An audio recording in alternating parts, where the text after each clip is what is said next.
नमस्कार, मैं हूं आपके साथ नेहा शर्मा और आप देख रहे हैं हमारा विशेष कार्यक्रम आध्यात्मिक ज्ञान चर्चा।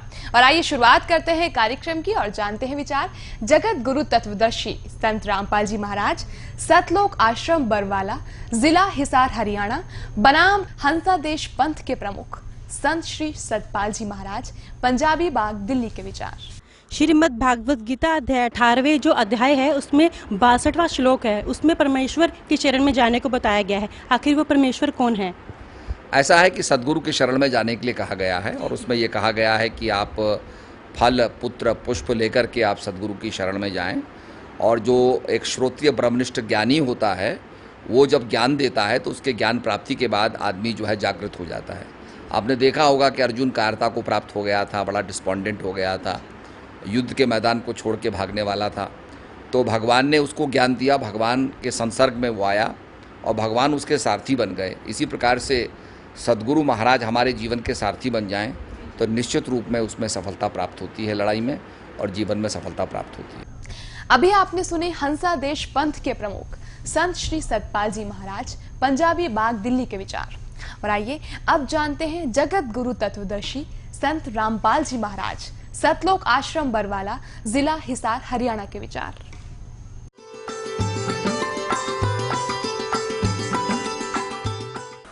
सतगुरुदेव की जय। बंदी छोड़ कबीर परमेश्वर जी की जय। बंदी छोड़ गरीबदास जी महाराज जी की जय। स्वामी राम देवानंद जी गुरु महाराज जी की जय हो। गरीब नमो नमो सतपुरुष को नमस्कार, गुरु की नहीं सुर नर मुनि जन साधुओं संतों सर्वस्दी नहीं। सतगुरु साहेब संत सब दंडोतम प्रणाम, आगे पीछे मध्य हुए तिनको जा कुर्बान। पुण्यात्माओं, आध्यात्मिक मार्ग का, आध्यात्मिक साधना का और ज्ञान का इन तत्वज्ञानहीन संतों ने बैठा बैठा रखे। आप देख रहे हैं इनसे प्रश्न क्या किया जा रहा है, ये उत्तर क्या दे रहे हैं। प्रश्न किया जा रहा है कि श्रीमद् भगवत गीता अध्याय नंबर 18 के श्लोक नंबर 62 में 62 में गीता ज्ञानदाता अपने से अन्य किस परमेश्वर की शरण में जाने को कह रहा है, वह परमेश्वर कौन है। और उत्तर दे रहे हैं महाराज जी क्या कि सतगुरु की शरण में जाने को कहा है। अरे भले आदमियों, ये तो ऐसा ज्ञान दे रहे हैं। प्रश्न कुछ होता है, उत्तर क्या देते हैं। जैसे एक समय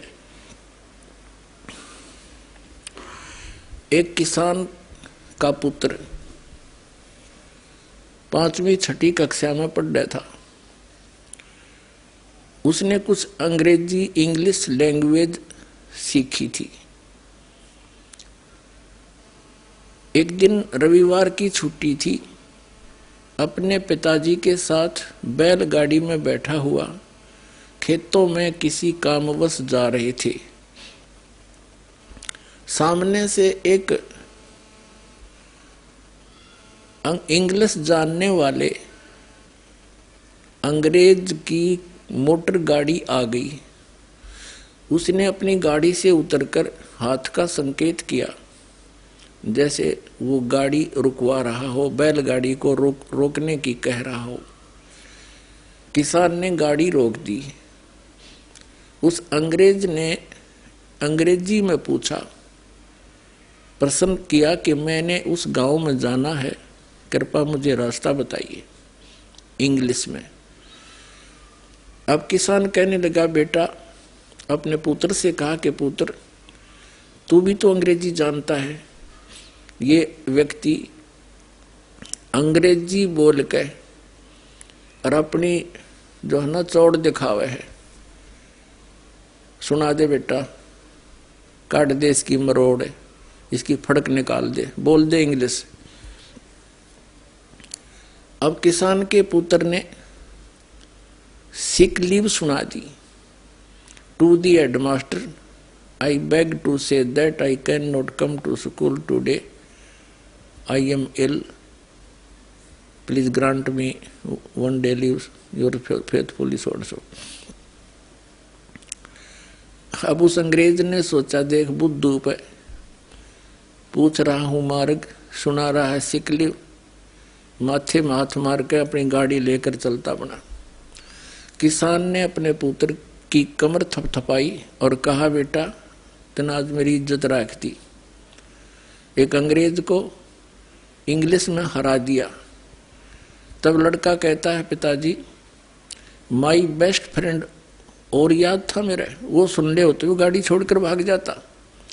तो ये संत ऐसा ज्ञान दे रहे हैं, प्रश्न कुछ किया जाता है, उत्तर कुछ सुना रहे। प्रश्न किया गया है कि श्रीमद् भगवद गीता अध्याय नंबर 18 के श्लोक नंबर 62 में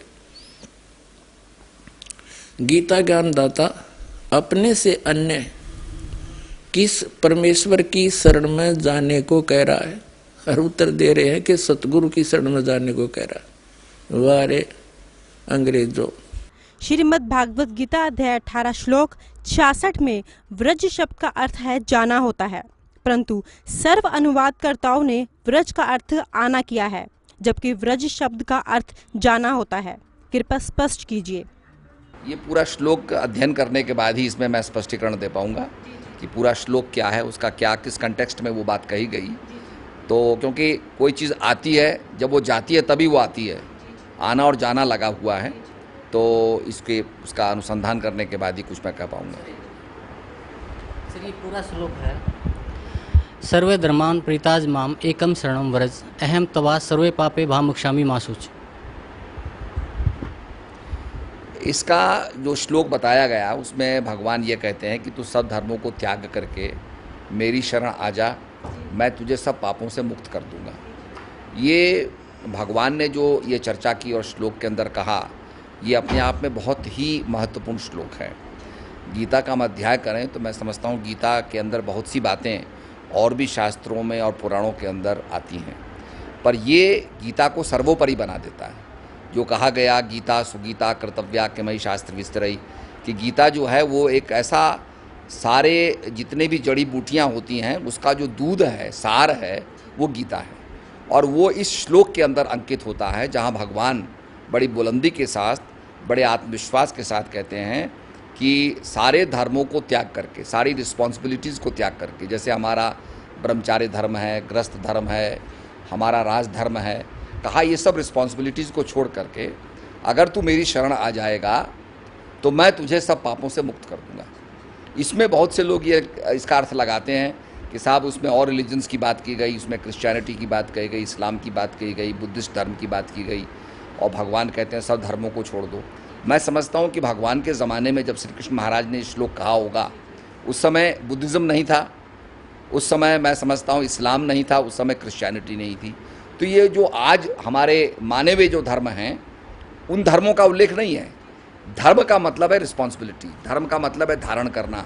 जैसे हमारी गृहस्थ की रिस्पॉन्सिबिलिटी है, गृहस्थ धर्म हो गया, पत्नी का धर्म हो गया, पुत्र का धर्म हो गया। तो कहा सर्वोपरि अपने आप को जानने के लिए, टू नो दाई सेल्फ, अगर तू मेरी शरण आ जाता है मैं तुझे ज्ञान दे करके सब पापों से मुक्त कर दूंगा। अर्थात जो भी नेगेटिविटी है उससे मैं तुझे मुक्त कर दूंगा, भगवान ने ये कहा। तो भगवान अपने आप में पॉजिटिव शक्ति के स्रोत हैं, और जब आदमी को पॉजिटिव शक्ति मिल जाती है तो नेगेटिविटी ख़त्म हो जाती है। और इसी का उल्लेख भगवान ने आगे भी किया कि जिसको संपूर्ण जलाशय मिल जाता है उसको छोटे जलाशयों से कोई प्रयोजन नहीं रहता है। श्रीमद् भगवत गीता अध्याय नंबर 18 के श्लोक नंबर 66 में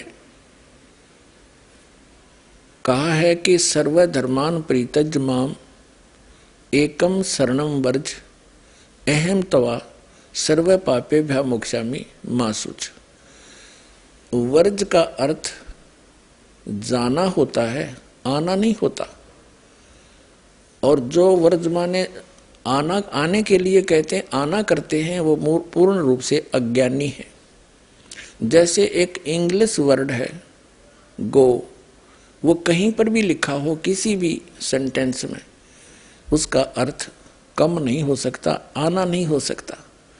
इसी प्रकार ये वर्ज माने जाना है, और जितने भी पवित्र हिंदू धर्म के मार्गदर्शक और इन श्रीमद् भगवत गीता के अनुवादकर्ता, इन सभी ने अनर्थ कर रखा है, व्रज का अर्थ आना कर रखा है कि मेरी शरण में आ जा, जबकि ये कह रहा है कि सर्वधर्मान परित्यज्य माम। गीता ज्ञानदाता कहता मेरे सतर के सभी धार्मिक क्रियाओं को मेरे में छोड़कर एकम शरणम व्रज, एकम जिसके बराबर दूसरा ना हो, अद्वितीय, अहम तवा सर्व पापे भव मोक्षामि मा शुच, तब मैं तुझे सब पापों से मुक्त कर दूंगा, तू चिंता मत करे। कहते हैं ब्रह्मा विष्णु महेश ये पूरी सृष्टि के रचयिता है, लेकिन इनके माता पिता कौन है, इसके बारे में बताएं। ऐसा है कि ये सबके माता पिता हैं, और आप अंत में ऐसे शक्ति के बारे में आप चिंतन करेंगे जिसकी कोई माता पिता नहीं होती, वो प्राइमोर्डियल है वो।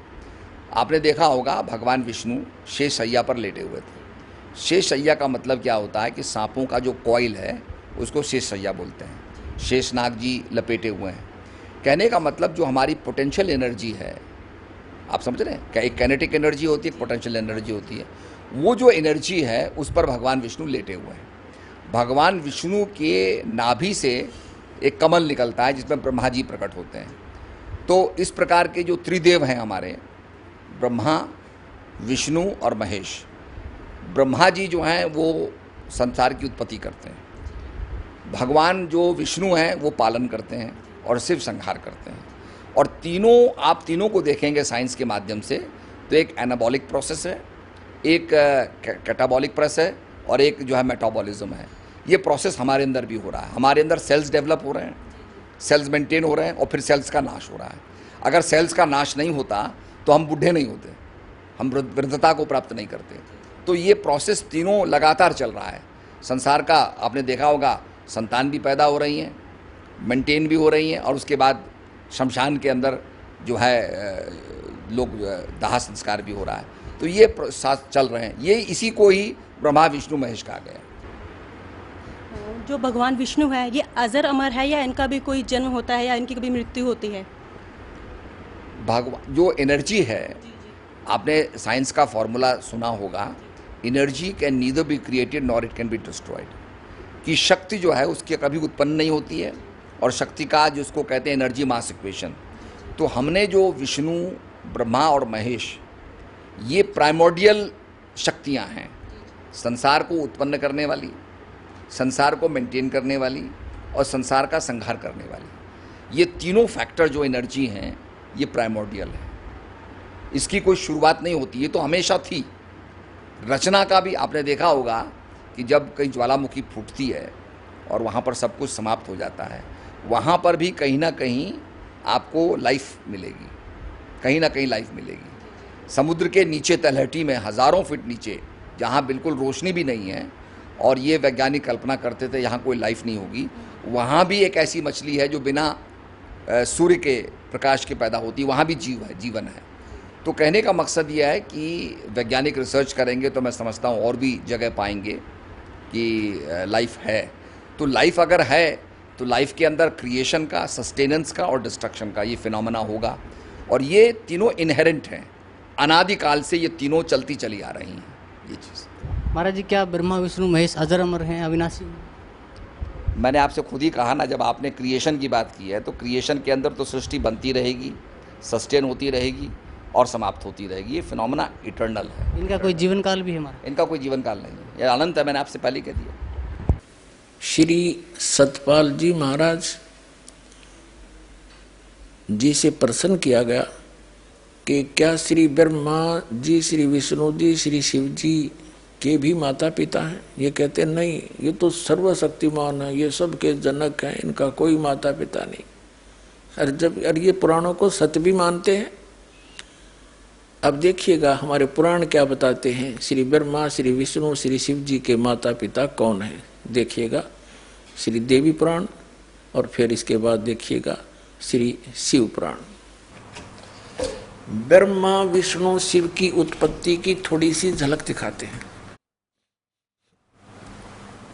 और ये तीनों नासवान हैं, ये भी दिखाते हैं। ये देखिएगा श्रीमद् देवी भागवत और गीता प्रेस गोरखपुर से प्रकाशित है। संपादक हनुमान प्रसाद पोदार, चिमनलाल गोस्वामी। प्रकाशक के मुद्रक हैं गीता प्रेस गोरखपुर, गोविंद भवन कार्यालय कोलकाता का संस्थान। ये इनके फोन और फैक्स नंबर है। इसके 123 पृष्ठ पर हम आते हैं। तीसरा स्कंद है और ये चौथा अध्याय चल रहा है 123 पृष्ठ पे। भगवान विष्णु जी अपनी माता दुर्गा की स्तुति कर रहे हैं। तुम शुद्ध स्वरूपा हो, ये सारा संसार तुम इसे उद्भासित हो रहा है। मैं ब्रह्मा और शंकर हम सभी तुम्हारी कृपा से विद्यमान हैं। हमारा आविर्भाव और तिरोभाव हुआ करता है। केवल तुम ही नित्य हो, जगत जननी हो, प्रकृति और सनातनी देवी हो। स्पष्ट हो गया। विष्णु जी कह रहे हैं मैं ब्रह्मा और शंकर, हमारा तो आविर्भाव माने जन्म और तिरोभाव माने मृत्यु हुआ करता है। केवल तुम ही नित्य हो, जगत जननी हो। ये भी प्रकृति भी दुर्गा को कहते हैं, ये भी ध्यान रखना, आपको गीता जी में काम आओगे। और सनातनी देवी हो। भगवान शंकर बोले देवी यदि महाभाग विष्णु तुम्ही से प्रकट हुए हैं तो उनके बाद उत्पन्न होने वाले ब्रह्मा भी तुम्हारे बालक हुए। फिर मैं तमोगुणी लीला करने वाला शंकर क्या तुम्हारी संतान नहीं हुआ? अर्थात मुझे भी उत्पन्न करने वाली तुम ही हो शिवे। संपूर्ण संसार की सृष्टि करने में तुम बड़ी चतुर हो। अपने आत्माओं ये तो एक सदग्रंथ तो वन है। वन हमने जितनी जड़ी की जरूरत है वो निकाल लेंगे, औषधि बना लेंगे। बाकी वन का हम क्या करेंगे? ये देखना, वो औषधि निकाल रखिए। इस संसार की सृष्टि, स्थिति और संहार में तुम्हारे गुण सदा समर्थ है। इन्हीं तीनों गुणों से उत्पन्न हम रजगुण ब्रह्मा, सतगुण विष्णु, तमगुण शिव जी, ब्रह्मा विष्णु शंकर नियमानुसार कार्य में तत्पर रहते हैं। अपने आत्मा इस पवित्र देवी पुराण के इस थोड़े से विवरण में कितने कंसेप्ट क्लियर कर दिए? 5। नंबर 1 तो ये हो गया कि ब्रह्मा विष्णु महेश नाशवान है। दूसरा ये हो गया कि इनकी जन्म मृत्यु होती है। तीसरा ये हो गया कि दुर्गा इनकी माता है। और चौथा ये हो गया कि प्रकृति भी दुर्गा को कहते हैं। और 5वां ये हो गया कि रजगुण ब्रह्मा, सतगुण विष्णु, तमगुण शिव जी। और छठा ये हो गया कि ये केवल नियमित कार्य ही कर सकते हैं। जिसका जैसा कर्म है उतना ही दे सकते, उसमें कोई परिवर्तन नहीं कर सकते, ना घटा सकते ना बढ़ा सकते। तो ये 5 कंसेप्ट क्लियर हो गए। चाहे न 6 कह लो, क्योंकि दुर्गा इनकी माता है, इनका जन्म मृत्यु होता है। और ये अविनाशी नहीं, जन्म मृत्यु होता है तो अविनाशी भी नहीं है, तो इसको हम एक ही गिन लेते हैं। तो ये 5 कंसेप्ट क्लियर हो गए थोड़े से विवरण में। अरे 5500 वर्ष हो गए इनको कागज पर लिखे हुए को, इन सदग्रंथों को। और आज तक ये हमारे धार्मिक गुरु ये नकली कख नहीं बता सके, हमारे को उवा बाई बकते। तो पुण्यात्माओं, आप जी को सत्संग प्राप्त नहीं हुआ। क्या कारण रहा कि हमारे जो धर्म गुरु थे वो संस्कृत अवश्य जानते थे, लेकिन अध्यात्म ज्ञान शून्य था उनका। वे तत्व ज्ञानहीन थे और हैं अभी तक। हमारे धर्मगुरु कौन है? आचार्य, शंकराचार्य और अन्य मंडलेश्वर, ये सब हमारे धर्मगुरु हैं। पुण्यात्माओं, आध्यात्मिक मार्ग का, आध्यात्मिक साधना का और ज्ञान का इन तत्वज्ञानहीन संतों ने बैठा बैठा रखे। आप देख रहे हैं इनसे प्रश्न क्या किया जा रहा है, ये उत्तर क्या दे रहे हैं? प्रश्न किया जा रहा है कि श्रीमद् भगवत गीता अध्याय नंबर 18 के श्लोक नंबर 62 में 62 में गीता ज्ञानदाता अपने से अन्य किस परमेश्वर की शरण में जाने को कह रहा है, वह परमेश्वर कौन है? और उत्तर दे रहे हैं महाराज जी क्या कि सतगुरु की शरण में जाने को कहा है। अब ये दास बताता है गीता अध्याय नंबर 18 के श्लोक नंबर 62 में गीता ज्ञानदाता अपने से अन्य किस परमेश्वर की शरण में जाने को कहता है? कृपा सुनिए प्रमाण सहित। तो पुण्यात्माओं, गुण तीनों की भक्ति में ये भूल पड़ो संसारे, कह कबीर निज नाम बिना कैसे उतरो पार। निज नाम यानी सतनाम के बिना, उस सच्चे नाम बिना पार कैसे होगे? अब जैसे गीता जी अध्याय नंबर 17 के श्लोक नंबर 23 में लिखा है कि ओम तत्सत इति निर्देश ब्रह्मण त्रिविध समर्थ है। सच्चिदानंद घन ब्रह्म के पाने की इस 3 मंत्र की साधना करनी होगी। 8वें अध्याय के 13वें श्लोक में गीता ज्ञानदाता कहता है कि ओम इति एक अक्षरम ब्रह्म व्यवहारण मामुन स्मरण यह प्रियाति तदन देहम सयाति परमाम गतिम। मुझ ब्रह्म का केवल एक ओम मंत्र है, जो इसका अंतिम श्वास तक सिमरण करता हुआ शरीर छोड़कर जाता है तो उस परम गति को प्राप्त होता है, जो ओम से मिलनी है। ओम से ब्रह्मलोक मिलेगा। ब्रह्मलोक में गए हुए प्राणी फिर वापस आते हैं 8वें अध्याय के 16वें श्लोक में, वहां पुनरावृत्ति के अंदर है। तो उसके पाने के लिए तो केवल एक 3 मंत्र का जाप, इसके अतिरिक्त जो भी जाप करते हैं शास्त्र विधि को त्याग कर वो मनमान आचरण है। फिर ऑप्शन छोड़ दिया है कि उस परम अक्षर ब्रह्म की पाने की पूरी complete worship, way of worship तत्वदर्शी संत बताओगा, उससे पूछ लो तो वो बताएगा। फिर सबकी कैसी पूजा नहीं करनी, पूजा होती है इष्ट रूप में मानकर पूजा करना होता है, साधना मजदूरी कोई अन्य होता है। अब ये तो हो गया कि 3 देव की जो करते भक्ति उनकी कदे ना हो वह मुक्ति। गीता जी अध्याय नंबर 7 के श्लोक नंबर 16 और 17 और 18 में गीता ज्ञान दाता ब्रह्म अपनी साधना करने वालों की बताता है कौन कौन करते हैं। अर्थार्थी, आर्थ, जिज्ञासु और ज्ञानी। अर्थार्थी, आर्थ, जिज्ञासु इनको रिजेक्ट करता है कि ये भी सही साधना नहीं करते, और ज्ञानी को सिलेक्ट किया है कि ज्ञानी आत्मा होती तो अच्छी है।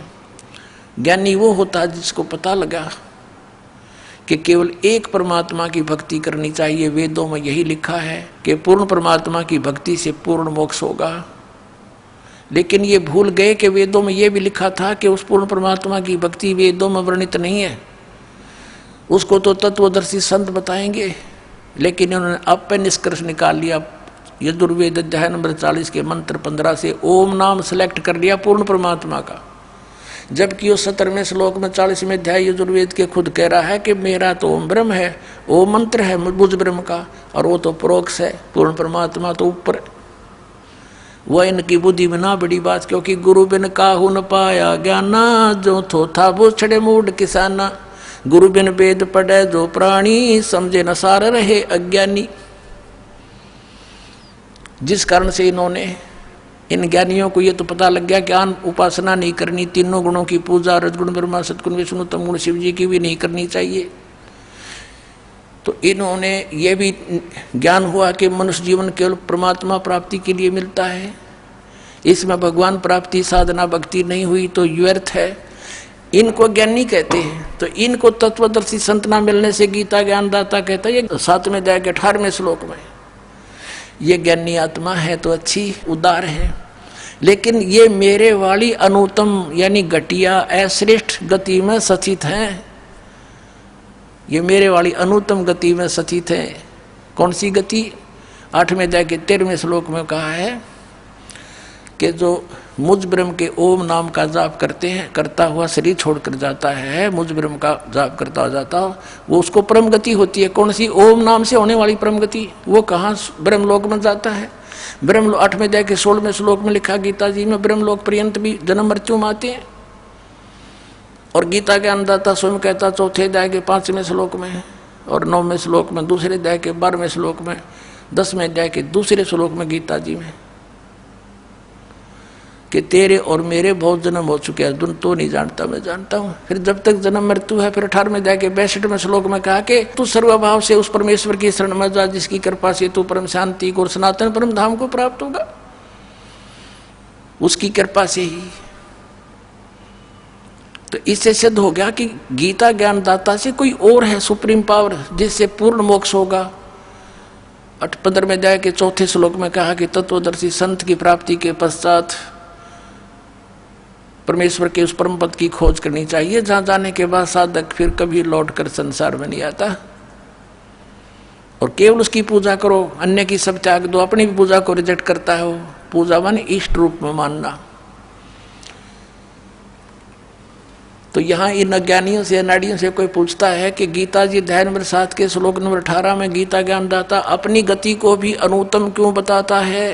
तो कहते हैं उसका अर्थ अनुत्तम नहीं, सर्वश्रेष्ठ मानो, जिससे उत्तम कोई और गति ना हो, जिसको प्राप्त हो जाता है उसके बाद और कुछ जानना शेष रहता, इसलिए इसको अनुत्तम, वो अनुत्तम गति है। मूर्ख बना रहे।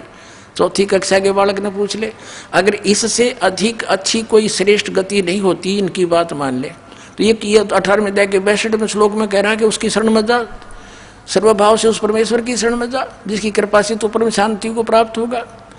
8वें अध्याय के 5 और 7 में गीता ज्ञानदाता अपनी साधना बताता है, मेरी पूजा कर मुझे प्राप्त होगा। और 8, 9, 10 में उस परम अक्षर ब्रह्म की पूजा, पूर्ण परमात्मा की पूजा के लिए कहता, उसके लिए तत्वदर्शी संत खोज ले। 4थे अध्याय के 34वें श्लोक में कहा। तो इन अनाड़ियों ने कह भी पता नहीं गीता जी का। गीता जी में है कि हरे कृष्ण हरे राम राधे श्याम सीताराम ओम नमः शिवाय। हंस मंत्र श्रीमद् भगवत गीता में कहीं पर वर्णित नहीं है, वेदों में कहीं पर वर्णित नहीं है कि ये इस नाम से जीव का मोक्ष होगा। मूर्ख बना रहे कितने दिनों से हमारे को। अब इसलिए इस गीता ज्ञानदाता ने कहा है कि मेरी साधना में ये लीन ज्ञानी आत्मा अनुत्तम गति में ही स्थित रहे। अनुत्तम कैसी? कि जिससे जन्म मृत्यु बार बार होती रहे, वो अनुत्तम है। और जहां जाने के बाद फिर लौट कर नहीं आते, वो ब्रह्म साधना से प्राप्त नहीं हो सकती। इन ज्ञानी आत्माओं ने हठ योग किए, ओम नाम का जाप किया, वेदों से प्राप्त करके आन उपासना, किसी देव की पूजा नहीं की। और ब्रह्मा जी को जब ये कमल के फूल पर बैठा था, वहाँ सचेत हुआ, इसको बेहोश करके कोमा में रखा हुआ था, वहाँ सचेत कर दिया कमल के फूल पर बैठा के।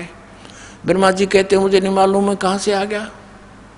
तो आकाशवाणी कर दी इस काल ने कि तप करो तप करो। इसने सोचा यह आकाशवाणी पूर्ण परमात्मा की है, और करी थी इस काल ने। उसके बाद ब्रह्मा जी को वेद प्राप्त हुए। वेदों में कहीं पर भी हठ योग तप योग करना नहीं लिखा। तो इस ब्रह्मा के इस लोक वेद से कि मुझे आकाशवाणी हुई है तप करने की, हठ योग करने लग गए। ये ओम नाम का जाप वेदों से ले लिया, हजारों वर्ष तक डले डोते रहे। गीता अध्याय नंबर 11 के श्लोक नंबर 47-48 में कहता, अर्जुन ये मेरा रूप जो तूने देखा, ये असली मेरा रूप है। इससे पहले किसी ने नहीं देखा, किसी को प्राप्त नहीं हुआ मैं। और मेरे इस रूप की प्राप्ति अर्थात मेरी प्राप्ति न वेदों वर्णित विधि से, न तप से, न जप से, न किसी क्रियाओं से कोई नहीं कर सकता। इति सिद्धम कि वेदों में वर्णित विधि ओम नाम से और जो भी साधना क्रिया करते हैं यज्ञों से परमात्मा प्राप्ति नहीं से कुछ अन्य लाभ हो जाते हैं। वो लाभ इन ऋषियों को हो गए, सिद्धियाँ आ गई, एक दूसरे को ऊपर प्रभु पाकी के, किसी को भस्म कर दिया, किसी को जो है ना दुराशीष दे दी, जिस कारण से इनसे डरने लग गए। एक चुनक नाम के ऋषि थे, उसने ऐसे ही वो ज्ञानी आत्मा उद्धार थे, हजारों वर्षों तक ओम नाम का जाप और हठ योग किया। लोक वेद हठ योग गीता जी अध्याय नंबर 17 के श्लोक नंबर 6 में जिसको रिजेक्ट किया है कि शास्त्र विधि को त्याग कर जो मनमाना घोर तप को तपते हैं, वो राक्षस सब अन्य प्राणियों को भी दुखी देते हैं। इस शरीर के अंदर मुझ ब्रह्म को भी क्रस करने वाले, दुखी करने वाले असुर स्वभाव के जान। अब देखिए भी बुरे बताए ज्ञानी आत्मा क्यों? उस चुनक ऋषि ने साधना की, भगवान मिला नहीं, सिद्धियां एटम बम बन गया।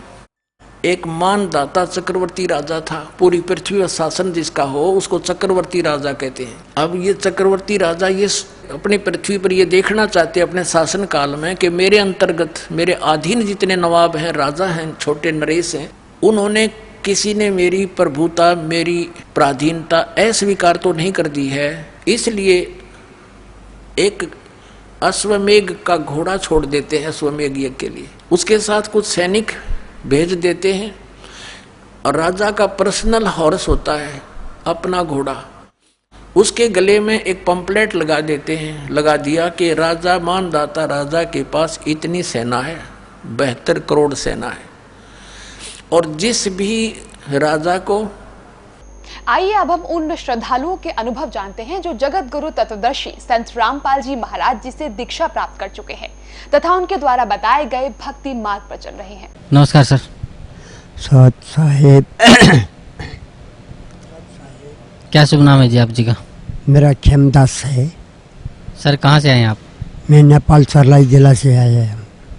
सर संत रामपाल जी महाराज की शरण में आने से पहले आप कौन सी भक्ति करते थे? संत रामपाल जी के शरण में आने से पहले मैं ये देवी देवताओं का पूजा करता था और भूतों की पूजा करता था और देवी देवताओं का पूजा करता था, बलि चढ़ाता था और पत्थर की पूजा करता था, श्राद्ध करता था, क्रियाकांड करता था। और उसके बाद हम गुरु करने लगे।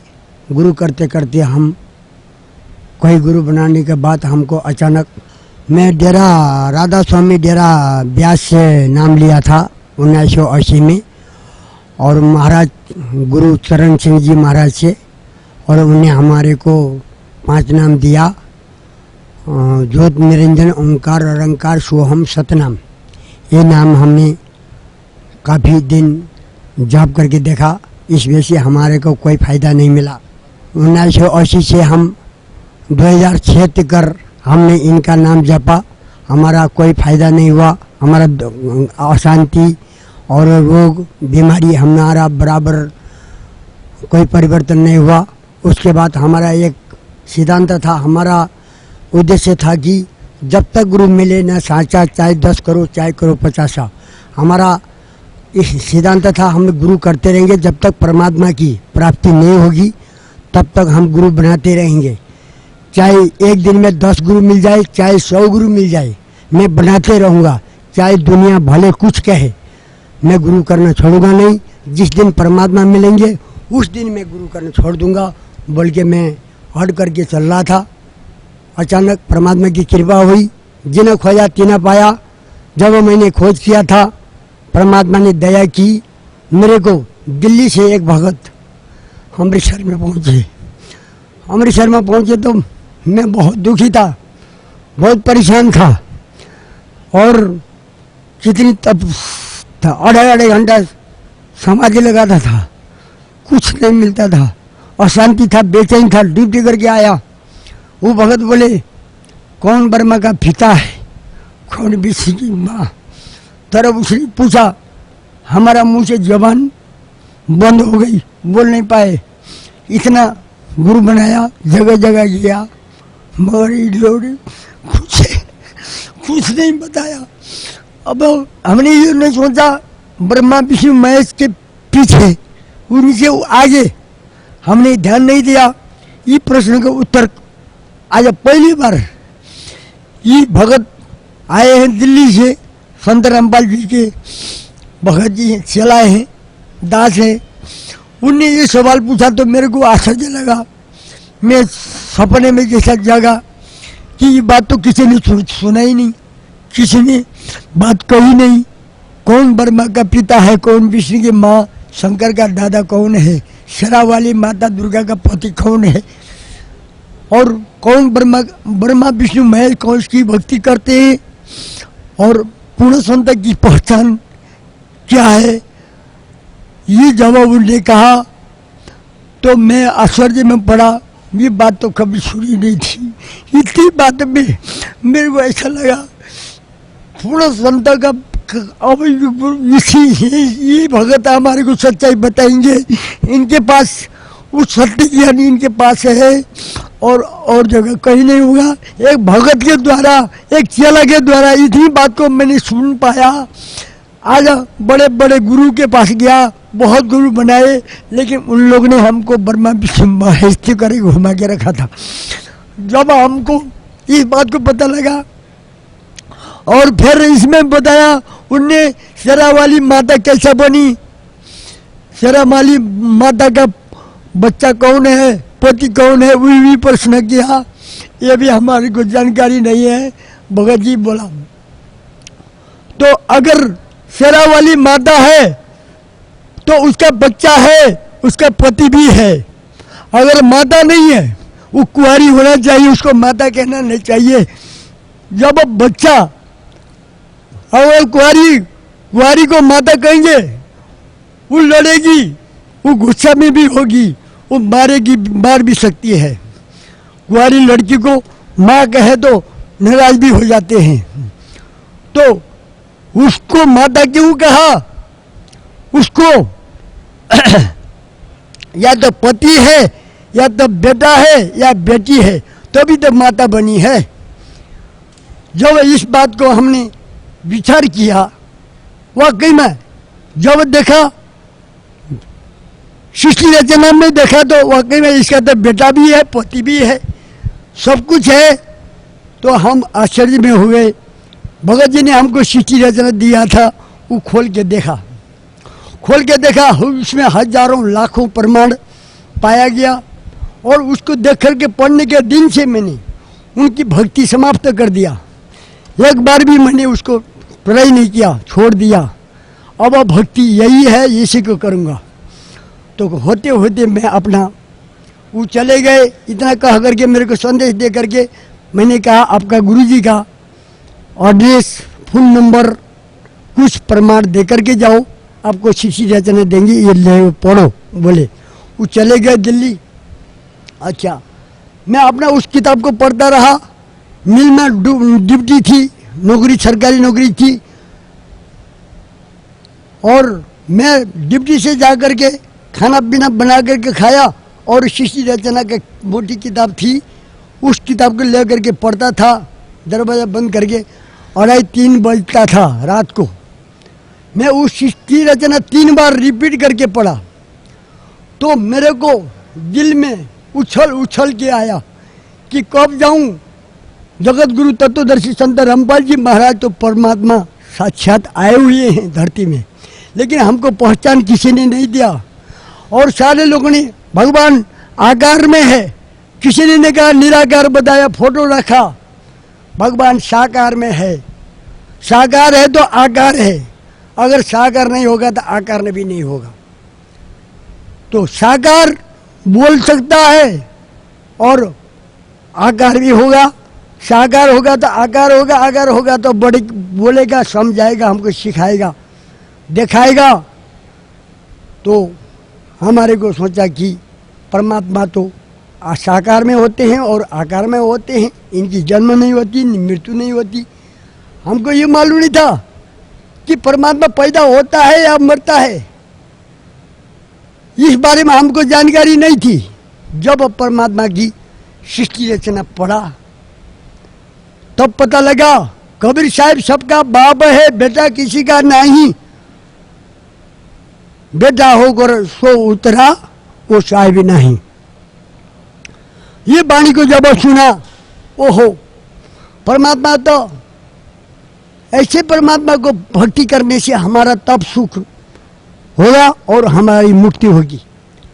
तो कई वाणियाँ हमको उसमें मिली, बहुत सी वाणियाँ उसमें लिखा है। जीव हमारी जाति है, मानव धर्म हमारा, हिंदू मुस्लिम सिख ईसाई धर्म नहीं कोई न्यारा। ऐसा वाणी सब 4 जाति हैं, 4 जाति के लिए एक ज्ञान, सबके लिए खुराक। उस परमात्मा को पाने का विधि, कोई छोटा नहीं, कोई बड़ा नहीं, कोई अमीर गरीब को मतलब नहीं, काला गोरा को मतलब नहीं, चाहे अनपढ़ हो, चाहे पढ़ा लिखा हो, चाहे अरबपति हो, चाहे कंगाल हो, एक समान ज्ञान सबके लिए उद्धार करने वाला तत्व ज्ञान जगत गुरु तत्वदर्शी संत रामपाल जी महाराज 16 शंकर कोश सतलोक से हमारे लिए इस धरती में आए हैं। हमारे लिए, हम भक्तों के लिए या काल के जाल में फंसे हुए के लिए तारने के लिए, उद्धार करने के लिए मानव का जीवन लेकर के आए हैं। मानव को समझाने के लिए मानव का रूप बना करके मानव जैसे बोल करके हमको दिखलाते हैं और सिखलाते हैं। परमात्मा ने हजारों प्रमाण दिया। परमात्मा ने देवी देवा ठाड़े भये हमको ठोर बताओ, जो मुझ कबीर को पूजे नहीं उनको लूटो खाओ। माई मचानी सिर शीतला भैरव भूत हनुमंत, साहिब से दूर रहे जो इनको पूजनता। पूजना किसको चाहिए? पूर्ण परमात्मा को, कभी पैदा न हो कभी मरता न हो, उसकी भक्ति करना चाहिए। वो कहाँ है, कैसा है, कहाँ से आया है, कहाँ रहता है, उसका धाम कहाँ है? वो पूर्ण परमात्मा है। वो आज वर्तमान मौजूदा इस चोले में, मौजूदा वर्तमान चोले में आज बर वाला आश्रम माँ जगत गुरु तत्वदर्शी संत रामपाल के रूप में आज विराजमान है। लेकिन हमारा भक्त समाज को हमने बहुत समझाने की कोशिश की, बहुत सीढ़ी चक्का दिखा रहे हैं और ज्ञान गंगा दे रहे हैं, बहुत कुछ करके इंटरनेट से, टीवी से, अखबार से, हर तरह से हमने परमात्मा ने उसको सेवा लगा रखी है। लेकिन कोई भाग्यशाली जीव तो आज आ रहे हैं, कोई लोग सो रहे हैं, मस्त सो रहे हैं। उन लोगों को बड़ी बड़ी कोठी दिखाई दे रही है, पढ़ाई दिखाई दे रही है, बच्चों को पढ़ा लिखा करके ऊपर लेके जाना है। संत रामपाल जी महाराज की शरण में आप कैसे आए? संत रामपाल जी को शरण में मैं तो बहुत परेशान था, दुखी था, खोज कर रहा था। खोजते खोजते नेपाल में तो मूर्ति पूजा और देवी देवता के पूजा बलि के से अलावा कुछ नहीं मिला। हमने नेपाल छोड़ के इंडिया, भारत, पंजाब, अमृतसर में आए। वहाँ आए तो पता लगा पूर्ण परमात्मा सतलोक आश्रम हरियाणा बरवाला में है। तब आया पता लगा, आकर के हमने दीक्षा मंत्र लिया करौता आश्रम से। करौता आश्रम से लिया तो तब पता लगा संत रामपाल जी महाराज साक्षात पूर्ण परमात्मा हैं। तब हमने उपदेश लेकर के नेपाल चले गए। घर में जा कर के हमने संदेश दिया और यहाँ से गुरुदेव से कह करके, परमात्मा से कह करके हमने, परमात्मा मैं सेवा करूँगा आपकी, आप मेरे को दया करो, मैं प्रचार करूँ नेपाल में। नेपाल में तो ऐसा बीज है नहीं तत्व ज्ञान, वहाँ तो अंधकार छाया है, वहाँ तो बहुत जुल्म है, वहाँ तो मांस मच्छी अंडा शराब का बहुत जुल्म हो रहा है। भगवान की पूजा तो करते नहीं, करते हैं तो मूर्ति की पूजा करते हैं, बलि चढ़ाते हैं भगवान के लिए। तो हम बहुत परेशान हैं। परमात्मा अगर आप कृपा करें तो इस दास को सेवा दिया जाए। तो परमात्मा ने, बेटा अगर प्रचार करना चाहता है तो कर लो। परमात्मा ने कहा, परमात्मा ने कहे, और परमात्मा ने भक्त सोमवीर थे उनको बुलाए। ये नेपाल का भगत है, अगर ये प्रचार करना चाहते हैं तो जितना सामान ले जाए इसको खुला दे दो, इनसे पैसा नहीं लेना। परमात्मा कहे और कार्टन में पैक करके मेरे को दिए और मैं लेकर के यहाँ से चला गया। जाते जाते बीच में रास्ते में पुलिस वाले ने मेरे को पकड़ा। ये सामान कहाँ से लाया, कैसे लाया, क्या है? खोल के देखा, सारा खोल के बहुत सारा देखा। वहाँ वो हैरान हो गया। मैंने कहा ये प्रचार के लिए लाया हूँ। करौता आश्रम में जगत गुरु तत्वदर्शी संत रामपाल जी महाराज परमात्मा के रूप में आए हुए हैं। उनका दास हूँ मैं, उनका शिष्य हूँ। मैं ये प्रचार के लिए लेके आया हूँ। अगर आपको चाहिए तो एक किताब, एक कैलेंडर ले सकते हैं तो दो। बोला एक कैलेंडर, एक किताब दिया और उसने छोड़ दिया। वो पैक करके फिर मैं आगे चला गया। जाते जाते रक्सौल में गया। रक्सौल में भी उन लोगों ने भंसार में, अब भंसार था पुलिस वाले थे, उन लोगों ने भी खोल के चेक जांच किया। फिर वहाँ भी हमने ये प्रचार का सामान है, मैं करौथा आश्रम से लाया हूँ। मैं गुरुदेव का भगत हूँ, चला हूँ, और मैं प्रचार के लिए लाया हूँ, अपने गांव घर में बांटने के लिए। ये खरीद के नहीं लाया, परमात्मा ने फ्री दिया है, आप भी फ्री लो। एक एक किताब, और किसी को चक्का दिया, सीढ़ी चक्का था उस टाइम में, डीवीडी नहीं थी, सीढ़ी चक्का एक एक करके बांट दिया, 8-10 वहाँ बांट दिया, 2-4 किताब दिया, कैलेंडर दिया, और उसके बाद में घर चले गया।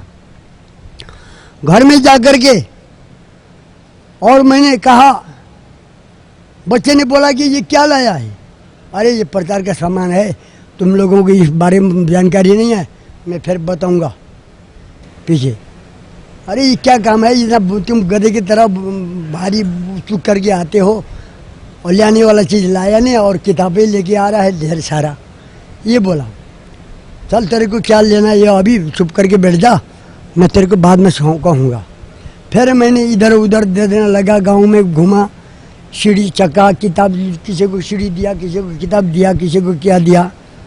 तो कोई एक भाई ने बोला, अरे तेरे किताब मैं पढ़ा तो हमारा ब्रह्मा विष्णु महेश को बहुत कुछ कहा है, ये किताब पढ़ने मन नहीं लग रहा है, ये ले तेरा किताब। ले आके मेरे को दे दिया। चलो ठीक है, आपको पढ़ना मन नहीं है तो कोई बात नहीं, दो। फिर मैंने उसको संभाल के रखा। तो मैं उस गांव में तो मेरा विरोधी थे, 350 अनुयायी थे मेरा पुरानी दिव्य ज्योति जागृत संस्थान का, आशुतोष का चेले, मैं अगुआ था उसका। और मैंने उसका महात्मा को ले जाकर के घर में, गुरु यहाँ बैठे, वहाँ जाके उसका चेला जाकर के जो भग में कपड़ा पाया हुआ उस जाके नाम देता था। तो उसको मैं लेके गया अपना पैसा जिप से खर्चा करके, कीर्तनपुरा दिल्ली से। आशुतोष को कहा, ये ज्ञान तो मिली नहीं थी, इस ज्ञान को तो पता ही नहीं था, अगर ये पता होता तो मैं उसको ले जाना क्या था। अब और चीज़ मिला नहीं, चलो यही लेके जाते हैं। उसको नूरमल में गया, आशुतोष को बोला, ए गुरुदेव आप तो बहुत महान हो, हम तो अंधकार में हैं नेपाल में, आप कृपा करो, कोई महात्मा भेज दो, हो सके हमारा भी कल्याण हो। तो उसने कहा कि प्रीतमपुरा जाओ, वहाँ हमारा भगत है, दास चले हैं, 3 को ले जाओ। ठीक है, मैं गया प्रीतमपुरा से उसको महात्मा को 3 महात्मा भेज दिया। तीनों को मैं किराया डाल करके अपने पैसे से ले जा करके गांव में सत्संग सुनाया। उसने माड़ा मोटा जैसा जानता था वैसे सुनाया, और मैं भी उसका चला बना हुआ था, कान बंद करना और यहाँ ये चाबी देता था और जीभ को महातेरा उल्टा करता था ऐसा, और सोहम का मंत्र देता था। सोहम मंत्र हमने 7 साल सोहम सोहम करता रहा, कोई परिवर्तन कुछ नहीं हुआ। भूत आता था हमारे ऊपर, भूत चढ़ता था, जो उपदेशी हैं सबके भूत चढ़ता था, और किसी को फायदा नहीं हुई। तो मेरा मन भर गया था, अब इसको न छोड़ूं तो कैसे छोड़ूं। 100-150 से 2-2.5 से अनुयायी गांव में बन चुके हैं, अब छोड़ता हूं तो वो लोग लड़ेंगे, न छोड़ूं तो मैं हैरान, अब मैं फंस गया, कैसे करूं। इतने में फिर मेरा ड्यूटी था, यहाँ छुट्टी गया हुआ था घर में, वहाँ से आया तो परमात्मा की कृपा हुई, ये मार्ग मिला। फिर मैंने गुरुदेव को कहा, गुरुजी मैं तो फंस गया, मेरे अनुयायी हैं वो, अब मैं अगर ये उपदेश लेके जाता हूँ तो मेरे को मारेंगे। वो लोग 2.5-3-6 आदमी हैं, मैं अकेला हूँ और मैं उसका अगुआ हूँ, कैसा करें। परमात्मा ने कहे अपना इरादा तोड़ना नहीं चाहिए, परमात्मा मिला है, अपना भक्ति करना चाहिए, जो होगा देखा जाएगा। भक्ति लो, कमाई करो, जो आएगा वो होगा, जो होगा देखा जाएगा।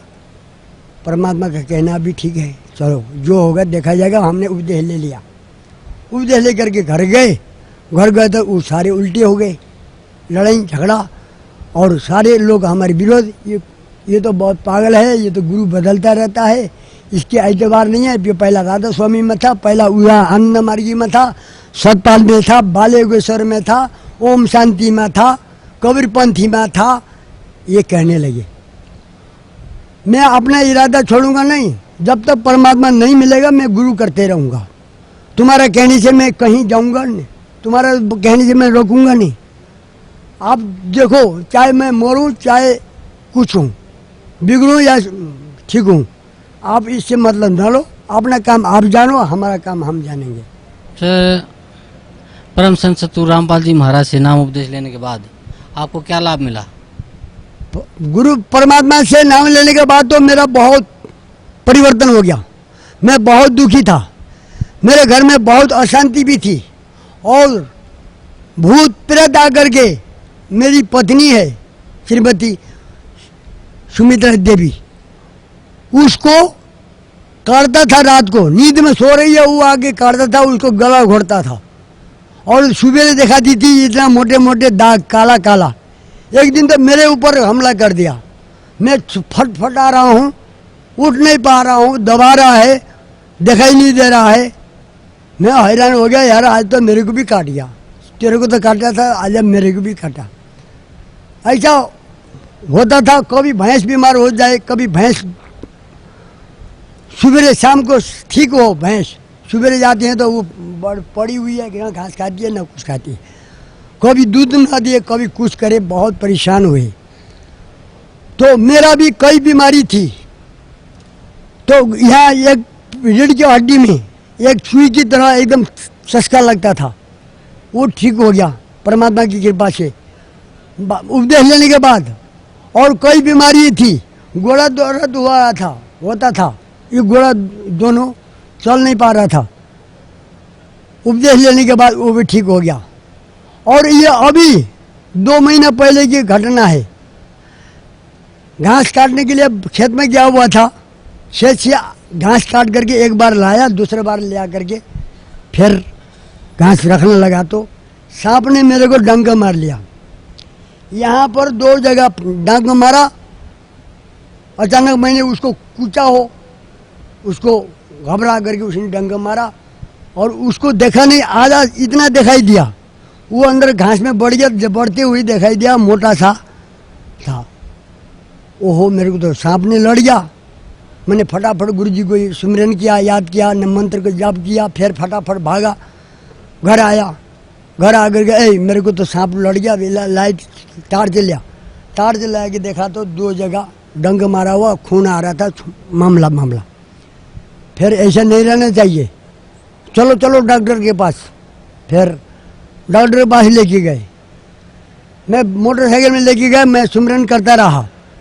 फिर आज वहाँ जाकर के डॉक्टर के पास जाकर के मैंने फिर गुरुदेव को फोन किया। यहाँ बांधा हुआ था, यहाँ वो कर रहा था, बहुत कस के बांधा हुआ था। न सांप क्या लड़ने से दर्द हो रहा है, न तो बांधने से दर्द हो रहा है। मेरे को अचंभित हुआ। मैंने सुना था कि परमात्मा का भक्ति लेने वाले को तो कभी डांट ऐसा होता नहीं। मैंने वो याद कर ही रहा था, ये परमात्मा अगर मैं डंक मार के सांप ने लड़ा है, मैं अगर मरूं या कुछ हो जाएगा तो लोगों को विश्वास भी टूट जाएगा। और अपना गुरु जी तो बहुत बहुत बड़े बड़े रोग ठीक करते हैं, तेरे को एक सांप लड़ गया तो वो भी ठीक नहीं कर पाए, ऐसा बोलेंगे। परमात्मा दया करना, आप कृपा करो। फिर मैंने यहाँ आश्रम में फ़ोन किया, यहाँ भगत जी उठाए, भगत जी मेरे को सांप लड़ गया है और आप गुरुदेव से परमात्मा से प्रार्थना कर दो। तो ठीक है मैं कर दूंगा बोले। फिर 10 मिनट बाद परमात्मा से आज्ञा लेकर के बोला कि कुछ नहीं होगा, चिंता न करो। यहाँ से आदेश मिला, मेरे को वहाँ दर्द भी नहीं हो रहा था, उसने खोल के यहाँ का पट्टी खोल करके यहाँ बांध दिया। यहाँ बांध दिया, जैसे खोला उसने पट्टी, तुरंत ही मेरा बिल्कुल सामने ठीक है। वो बोलता है आपको नींद आ रही है, आपको पानी पीने मन कर रहा है, वो डॉक्टर पूछ रहा है। मेरे को कुछ नहीं हो रहा है, बिल्कुल ठीक हूँ, आप चिंता न करिए, हमको छोड़ दीजिए, हम जाएंगे घर। वो बोला अभी 10 मिनट ठहरो, हो सके फिर बाद में गड़बड़ हो जाए तो नहीं। मैं गुरु जी को प्रार्थना कर लिया है, अब मेरे को ठीक हो गया है, आप छोड़ दीजिए। चलो 10 मिनट रह करके चले जाते। फिर 10 मिनट के बाद रहे हम 10 मिनट के बाद मैंने बोला कि ए मोटरसाइकिल चलाओ चले, अब कुछ नहीं है, ठीक है। फिर मैं घर आया हैरान, अरे 2 ठावा लड़ा है, कुछ नहीं हुआ। ये अनुभव एक दिन गुरु जी की कृपा ऐसा हुई, रात को मैं ठीक ठाक सो रहा था, ये पैर सीधा, शाम को बिल्कुल आराम से सोया, कोई दिक्कत नहीं, कोई कुछ नहीं हुआ था। सुबह रात को 3 बजे जब वो उठा, ये सीधा का सीधा टेढ़ा नहीं होता है। मैं उठा, दीवारी के सहारे बाहर निकला, शू किया, शू करके दीवारी के हाथ धो करके दीवारी के सहारे आया। गुरुदेव का खटिया के पास साइड में गुरुदेव का दंडवत प्रणाम करने दीवा जलाने वाला बना रखा है, वहाँ दंडवत किया 15 मिनट। परमात्मा मेरे से भूल चूक हो गई होगी, क्षमा चाहता हूँ, मैं बच्चा हूँ आपका, आप कृपा करो, ये दास को दया करो परमात्मा, मेरे से भूल चूक हो गई होगी, आप ठीक कर दो परमात्मा। 15 मिनट में मेरा पैर ये का तेज जैसा ये था ठीक वैसे ये ठीक हो गया। हे परमात्मा, आप तो ये मेरे को अनहोनी कर दिया आपने, मैं तो अचंभित हो गया परमात्मा। फिर मैंने परमात्मा का शुक्र मनाया। ऐसा होता रहा और परमात्मा के लिए हमने प्रचार के लिए। सर, भक्त समाज को क्या संदेश देना चाहते हैं आप? भक्त समाज को मैं ये संदेश देना चाहता हूँ, हमने प्रचार के लिए जगह जगह में ज्ञान गंगा पहुँचाया, लेकिन समझदार भक्त आत्मा ने तब पढ़ करके आ रहे हैं। जो कोई समाज है ऐसा ज्ञान गंगा रख रहे हैं, पढ़ नहीं रहे हैं, उनको बहुत पछताना पड़ेगा। वो ज्ञान गंगा न पढ़ने का या पाप जैसा लगेगा। क्यों? क्या होगा? हमको 84 जन्म लेना पड़ेगा और हम पशु बनेंगे, कुत्ते बनेंगे, बिल्ली बनेंगे, गाय भैंस बनेंगे, घोड़ा बनेंगे। ये ज्ञान गंगा ज्ञान का भंडार है, ज्ञान का खजाना है। ये एक मेमोरी है, एक बैटरी है, एक चार्ज है, एक बिजली है। उसको पढ़ेंगे तो हमारे को चार्ज करेगा, हमारा खाली जगह भर देगा, गंदा निकाल के सुगंधा भर देगा। ये ज्ञान गंगा को ये किसी ने लापरवाही कर रखा है। जो ने पढ़ा उन लोगों का उद्धार हो रहा है। आया आश्रम में बहुत भागा भागा आ रहे हैं हमारा भक्त समाज। और जिसने ज्ञान गंगा रखे हैं उनको बहुत पश्चाताप होगा, उनको बाद में सिर में हाथ रखेंगे और बहुत दुख उठाएंगे। मैं भक्त समाज को ये कहना चाहूँगा कि ज्ञान गंगा तुरंत पढ़ें, मन लगे न लगे, ज्ञान गंगा पढ़ करके अपना जीवन सफल करें। और जगत गुरु तत्वदर्शी संत रामपाल जी महाराज, सतलोक हरियाणा, चंडीगढ़ रोड, बड़वाला जिला हिसार में वहाँ का परमात्मा का आगमन है। आप चाहे इंजीनियर हो, चाहे प्रशासन हो, चाहे डॉक्टर हो, चाहे मास्टर हो, चाहे विद्यार्थी हो, चाहे बूढ़ा हो, चाहे बालक हो, चाहे जुबान हो, सब आ करके सबके लिए उद्धार करने के लिए परमात्मा सतलोक से आए हुए हैं। आप फायदा उठाओ, अपना कल्याण करो। जी धन्यवाद आपका, बहुत अच्छा है। बहुत